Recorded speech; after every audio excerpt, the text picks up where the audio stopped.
Bismillah jadi wiwitan, alhamdulillah pujian, rahmat salam kapanutan, Nabi Muhammad junjunan.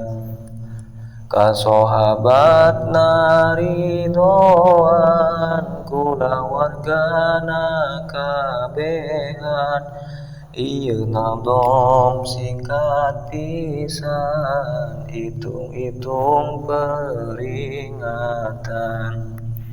Umumna ka ihwan utama ka diri pisan, jalma di zaman ayeuna taledur kana sholatna. Padahal eta dosana kacida pisan gedena, Nabi atos nyarioskeun dina hadis dijelaskeun.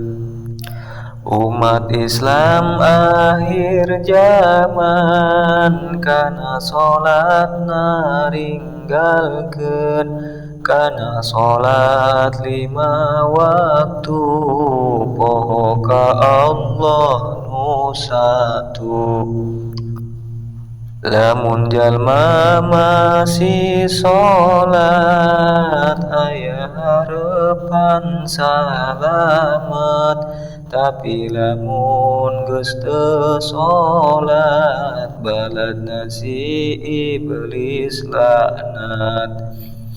Bakal poho kana tobat, paina moal salamet, hirup moal manfaat, usahana ge darurat.